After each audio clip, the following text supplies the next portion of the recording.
The person who hurt you the most wasn't a stranger. It was someone you chose, someone you trusted, someone you let in. And that's what makes it different. That's what makes it stay. Because betrayal from an enemy is expected, but betrayal from someone you loved. That rewires something inside you, something that doesn't simply heal with time. Psychology calls this a relational wound, and it cuts deeper than ordinary pain. Because it doesn't just hurt you. It changes how you see people. It changes how you see yourself. It changes what you believe love is allowed to feel like. Think about the moment it happened. Maybe it was sudden. Maybe it was slow. A gradual realization creeping in that the person you trusted most was the person causing the most damage. And the worst part wasn't the pain itself. It was the confusion, because you kept asking the same question. How could someone who loved me do this? Psychologists call this cognitive dissonance, the unbearable tension between two realities.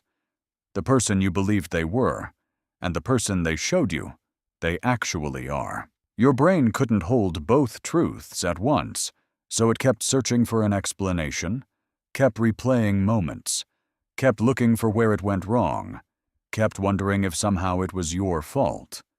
And that's the cruelest part of being hurt by someone you loved. You don't just carry their actions, you carry the questions they left behind. Here's what nobody tells you about this kind of pain. It doesn't follow a straight line. One day you feel fine, and the next day something small triggers everything. A song, a smell, a familiar street. And suddenly you're right back in that moment, feeling everything you thought you had moved past.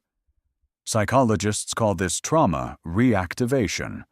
Your nervous system stored the experience, and certain triggers bring it flooding back. Not because you are weak, but because what happened mattered.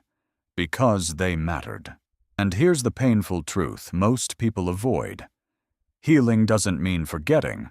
It doesn't mean the pain disappears completely. It means the pain slowly loses its power over your present. But before that happens, something else occurs first. Something psychology calls the trust collapse. When someone close betrays you, your brain doesn't just lose trust in that person. It begins questioning everyone. You start reading people differently, looking for hidden motives, waiting for the next disappointment, building walls where you once had open doors. And you tell yourself this is protection, but psychology shows it is also isolation. Because the same walls that keep pain out also keep genuine connection out. And slowly, without realizing it, you start punishing new people for what old people did to you. That's not healing. That's the wound still running the show. So what does real healing actually look like? It starts with one deeply uncomfortable realization. What they did had nothing to do with your worth. People hurt others from their own unhealed places, from their own fears, their own wounds, their own limitations. That doesn't excuse what happened, but it explains it. And explanation is the first step toward release. Research on emotional processing shows something important. People who find meaning in painful experiences recover faster and build stronger emotional resilience. Not because the pain was acceptable, but because they refused to let it be the final word. You are not the sum of what was done to you. You are not the wound. You are not the story they left behind. You are what you choose to build after, and the most powerful thing you can do right now is stop waiting for them to fix what they were never going to fix. Stop waiting for the apology. Stop waiting for them to understand what they took.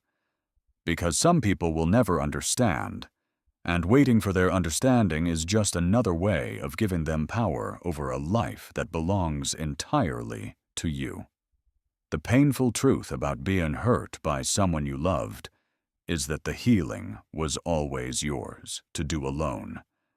Not because that's fair, but because you are the only one who truly understands the weight of what you carried, and you are the only one strong enough to finally put it down.